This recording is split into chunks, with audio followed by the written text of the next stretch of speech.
Yep, he might have took CD with him and got them both in some trouble.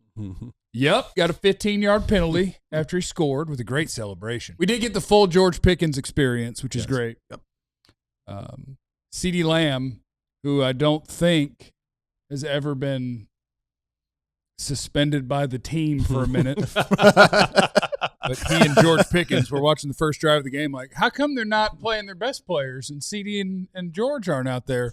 And still all we know is they, quote, miss some stuff. Miss some stuff. AKA probably curfew. There's a lot of recky-specky on the internet of places that one or both of your receivers might have been spotted in the evening or in the wee hours of the morning. But they clearly got enough shut-eye to combine for 220 and a couple of tutties or whatever. So we got the full George Pickens experience of, yep, that's about as physically dominant a receiver as there is in this game. Yep, he might have took CD with him and got them both in some trouble. Yep, got a 15-yard penalty after he scored with a great celebration. We got the full experience, and I'm going to need that full experience for about 3 more years. And you know what I love? Like, because sometimes you have to just accept people for who they are and love them for who they are. Just him. They've just come to the point in time, they're just like, you know what? This is George. Like, this is George. And Shotty's alluded to it before. He's like, you know, when people ask him, like, well, what did you hear about George from the people in Pittsburgh? Yeah. And it was like, well, you know, he gonna miss a couple things. He gonna be late to a couple things. You know, like he might be late to a couple things. And I think I've tried to tell people this many times before. And though you guys haven't been in those locker rooms, you've been around the locker room. And it's not just a Cowboy thing.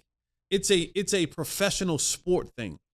Anytime you have a player of that level of talent, you're gonna deal with a little bit. You're gonna have to deal with a little bit of stuff. What you hope is the productivity is very high, and that the stuff is manageable, minimal stuff, right? Like, I don't want domestic violence, arrested stuff. I don't want, you know, cops involved stuff. But if it's no blackjack, if it's a little, you're late to a meeting. Yeah, you know, he might have missed curfew. Maybe the bus had to wait a tad bit longer for this said player. Like, that stuff, that's in-house minimal stuff. As long as the league doesn't have to get involved. Yeah, it's nice. That's the stuff that you don't like. That level of distraction, you don't want that. That's bad. Yeah. But a little bit of, you know, you're gonna deal with that. I'm sorry. You're in this league, professional league, baseball, basketball, hockey, football. You're going to deal with the little bit of tardiness here and there from your star player. And they've known that about George. And they're just like, hey, listen, George is going to get his 15 every now and again. George is going to be a little late to something.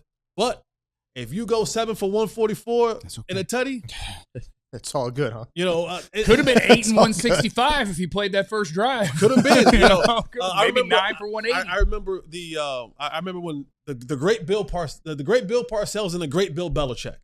And Bill Parcells at this time Bill Belichick at the time is the defensive coordinator for the great Bill Parcells. And you know who his star player was? Lawrence Taylor. Lawrence Taylor. And he kept saying, Bill Belichick kept coming to Bill Parcells and is like, hey, man, like, LT is showing up late to all these meetings, man. And Bill Parcells is like, start the meeting later. He's like, what do you want me to do? Like, he's like, you know what? Because Bill Belichick's trying to figure out, like, what's the discipline I can do? He's like, start the meetings later. Yep. Like, he's not going to play. So whatever it is, he's coming into these meetings, start him a little later. He'll figure it out. But he's playing on Sunday. He's not going to be on the field. So what you're saying is that Shotty is a better disciplinarian than Bill Parcells was, because he held those men accountable for that one drive. If we lost this game by 2, I'd been mad at Shotty. I've been super mad at Shotty.